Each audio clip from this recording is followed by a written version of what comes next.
Je suis ici à Laeken, au cœur du quartier Boxtal, un quartier très populaire aujourd'hui et hier. C'était un quartier très ouvrier, l'un des quartiers les plus industriels de la région bruxelloise, à quelques pas du canal évidemment. Et on retrouve une architecture assez melting pot bruxellois avec ses logements ouvriers. Et puis il y a aussi de l'architecture art déco, régionaliste, moderniste aussi. Alors je ne vais pas vous parler de tous ces détails parce que d'autres personnes le feront bien mieux que moi, parce qu'il y a différentes visites guidées qui sont organisées tout l'été à Bruxelles, et là les éléments que je viens vous donner en font partie d'une.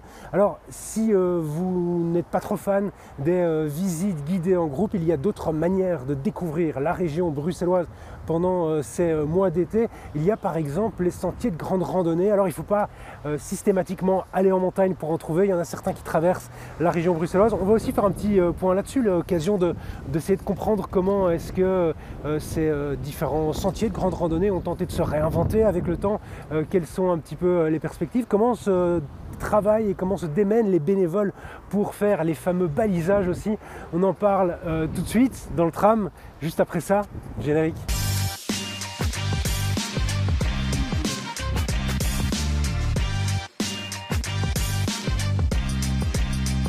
Bonsoir à toutes, bonsoir à tous, bienvenue dans le tram pour faire une promenade à pied. C'est la fin de la saison, c'est la fin de l'année, bientôt les vacances, alors prenons le temps de se laisser vivre. Alain Carlier, c'est ça? Bonjour. Alain Carlier, bonjour, bienvenue dans le tram, ravi d'être avec vous. Vous êtes bénévole au niveau des sentiers de grande randonnée. Alors ça fait combien de temps, dites-moi, que les sentiers de grande randonnée, ça existe? Alors, ils sont nés en France, mais il faut dire qu'ils s'étaient un peu inspirés avant-guerre d'une formule qui existait, qui était lancée par le Touring Club de Belgique dans les années 30, avec l'arrivée des congés payés, etc. Il fallait trouver des activités bon marché, proches des gens, parce qu'ils n'avaient qu'une semaine de congés payés. Et donc, la randonnée, c'était une manière de prendre l'air, de sortir de l'usine, du bureau, pour prendre l'air et bon pour la santé, avec la famille, etc. Des sentiers de grande randonnée, il y en a combien qui traversent Bruxelles? Alors, il y en a 4 qui traversent Bruxelles, et puis on en a un qui fait toute une série de boucles. Il y a 14 boucles au total qui permettent en un jour de partir et de revenir au point de départ ou vers une autre station de métro ou un terminus d'un tram. Il faut savoir que ce topo-guide-là est particulier et plus facile parce qu'il s'agit d'une grande agglomération, et donc toutes les 14 randonnées partent et arrivent soit d'une gare, d'une station de métro ou d'un terminus de tram. Le balisage, c'est le fameux balisage rouge et blanc là qu'on a l'habitude de voir un petit peu partout quand on se promène en vacances, notamment en France. Oui, alors c'est plutôt blanc et rouge. Blanc et rouge, important. Pour la petite histoire, Ouais. c'est blanc, c'est facile à retenir. Blanc, c'est la mousse de la bière. Comme on est en Belgique, on connaît la couleur de la bière et de la mousse. Donc c'est d'abord blanc et puis rouge. C'est vraiment ça? C'est vraiment ça, oui. Ok. Et comment est-ce qu'on sont choisis les chemins? C'est qui les choisit? Ce sont les bénévoles ou alors ils sont dessinés Ici, par exemple, en région bruxelloise, on a eu quelqu'un qui a été très actif pour trouver des nouveaux itinéraires au sein même de la région bruxelloise, en débordant même un petit peu pour aller jusqu'à Meissen, Tervuren ou Beersel, par exemple, pour montrer un peu aussi les beaux espaces verts qu'il y a à Bruxelles. Parce que vous savez comme moi, en général, le bruxellois, il est plutôt d'un côté du canal ou de l'autre côté du canal. Exactement. Et avec ces randonnées, on essaye justement de traverser l'ensemble des quartiers, parce qu'il n'y a pas que le bois de la Cambre ou que la forêt de Soigne au sud, il y a aussi au nord une série de parcs comme l'Arbre Beekbos, etc., qui sont des parcs intéressants, le parc Roi-Baudouin, etc., que les gens ne connaissent pas. Et qui sont les bénévoles et qui font les balisages? Alors les bénévoles, il y en a beaucoup à Bruxelles? Pour Bruxelles, oui, bien sûr. On en a à peu près une quarantaine pour Bruxelles. Et c'est vrai que c'est à Bruxelles que c'est le plus exigeant et le plus compliqué pour nos bénévoles. Parce que, par exemple, vous voyez là à gauche, il y a des potelets. S'il y a un accident et qu'on a mis une balise dessus, soit on remplace la barrière, soit on la met n'importe comment et le balisage n'a plus aucun sens. Donc, à Bruxelles, c'est une spécificité qui existe aussi dans les grandes villes, mais encore plus à Bruxelles. 3 à 4 fois par an, nos bénévoles suivent le parcours qui leur est imputé. Donc ils ont des tronçons, en général de 5-10 km, qu'ils balisent régulièrement, donc 3-4 fois à Bruxelles. Ailleurs en Wallonie, c'est plutôt 1 ou 2 fois par an mais à Bruxelles, c'est assez exigeant. Comment ça se passe avec les autorités communales par rapport à ça? Alors là, il y a parfois des petits soucis parce que certaines communes sont plus exigeantes, acceptent, d'autres pas. Puis il y a les voiries régionales. Les voiries régionales ont une autre réglementation. Hein, donc voilà un petit peu, c'est un peu la difficulté. Par contre, ça a des avantages, c'est qu'à Bruxelles, on n'a pas, par exemple, des chemins qui se ferment tout à coup parce que les riverains ont décidé qu'ils en avaient marre de voir passer au fond de leur jardin des randonneurs. Est-ce que la volonté des sentiers de grande randonnée, c'est de se réinventer ou alors on garde les anciennes recettes parce que ça fonctionne? Non, on réinvente constamment les itinéraires, c'est-à-dire qu'à peu près tous les 3 ans, on revoit de fond en comble l'itinéraire. C'est pas dire qu'on ne va pas le changer entièrement, mais plutôt que passer à droite, on a un baliseur qui habite le quartier et qui dit mais non, il y a un petit sentier sympa, pourquoi ne pas prendre ce petit sentier sympa plutôt que de passer par la grande route ou par la rue principale ou le boulevard. J'ai découvert les points nœuds en Flandre, on utilise beaucoup ça. Vous voyez les histoires de points nœuds pour oui, les points nœuds. Exactement. Oui, exact. C'est pas quelque chose que vous utilisez? C'est une bonne question, effectivement. Nous, on ne l'utilise pas, mais c'est vrai que c'est une formule qui est très intéressante. Pour la petite histoire, il faut savoir qu'en réalité, ça a été mis au point par un ingénieur des mines dans la province du Limbourg, parce que là, les galeries sont beaucoup plus grandes que celles qui existaient en Wallonie, dans le bassin de Liège ou de Charleroi. Et donc là, il fallait se retrouver un petit peu entre les différentes galeries quand ils partaient travailler, ramener le minerai, etc. Et donc, il a inventé de toutes pièces un système avec des piquets qui renvoyaient vers des numéros. Et les gens savaient qu'ils devaient prendre d'abord le 3, suivre le 4, puis le 5, et ils arrivaient au lieu de leur extraction de charbon. Revenons-en au sentier de grande randonnée. Il y a différentes topoguides. Comment ça se passe? Est-ce que les promenades, on peut les retrouver en ligne ou alors c'est plutôt dans les guides? Alors, il y a plusieurs possibilités. D'abord, il y a les topoguides pour ceux qui aiment bien le papier. C'est sûr, c'est quand même encore aujourd'hui la plus grande... C'est pratique quand on fait de la promenade. Voilà. Alors certains, effectivement, notamment des générations peut-être parmi les plus jeunes et encore, aiment bien d'utiliser leur smartphone. Et puis vous avez par réaction d'autres qui disent « Ah non, maintenant que je suis en randonnée, je ne vais pas commencer à prendre mon smartphone. Je veux me déconnecter. » Et se déconnecter, ça veut dire suivre les balises qui sont très présentes sur un itinéraire.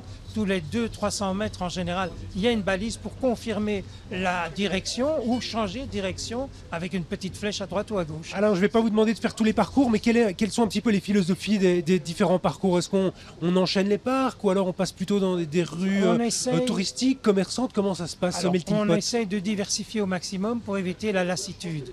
Pourquoi? Parce que c'est vrai, quand on se déplace à pied, fatalement, on va moins vite qu'en voiture et moins vite aussi qu'à vélo.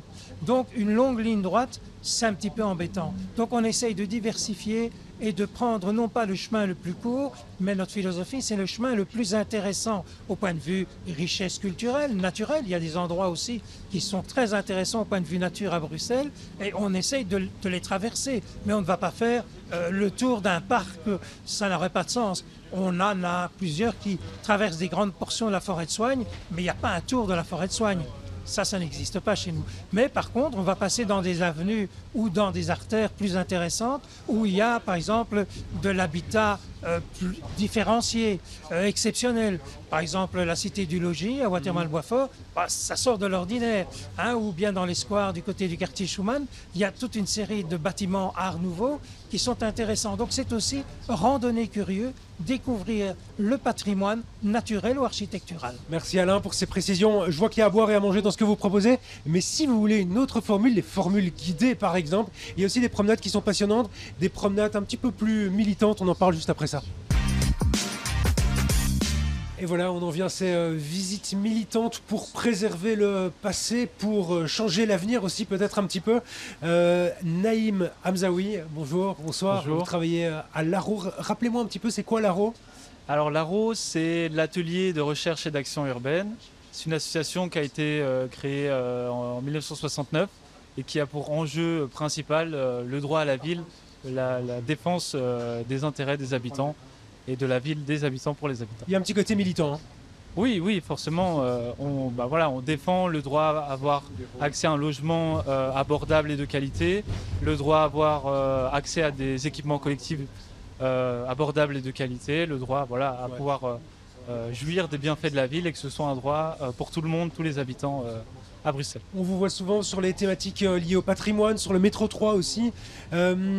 Vous travaillez à la confection de promenades guidées, pour en revenir à nos moutons. Combien il y a de promenades guidées au niveau de la roue que vous proposez? Alors, je ne saurais pas vous dire, il y en a une bonne centaine. Alors, en fait, chaque année, on programme une nouvelle saison de visites guidées avec 4 visites guidées par week-end qui ont lieu début avril jusque la mi-décembre. Et donc on a vraiment une quantité, une bonne centaine. Et on a aussi toute une liste de visites guidées qui ont été créées les années auparavant, qui sont créées aussi cette année et qui font partie de notre catalogue de visites guidées. Donc en tout, on doit en avoir des centaines à proposer. Un peu partout dans Bruxelles, hein. Un peu partout dans Bruxelles. Alors par exemple cette année, dans la programmation de cette année, on a des visites guidées qui ont lieu dans les 19 communes de Bruxelles. Et donc c'est uniquement en région bruxelloise, mais un peu partout à Bruxelles. Vous avez travaillé sur une en particulier, Little New York à XL. Voilà, Little New York in XL ou Petit New York à XL. Et donc c'est une nouvelle visite qui a lieu dans le cadre de l'année Art Déco. Vous savez que cette année, on fête les 100 ans de l'exposition des arts décoratifs de Paris de 1925. Et donc on a essayé de créer de nouvelles visites guidées autour de l'Art Déco, qui est un patrimoine parfois insoupçonné à Bruxelles.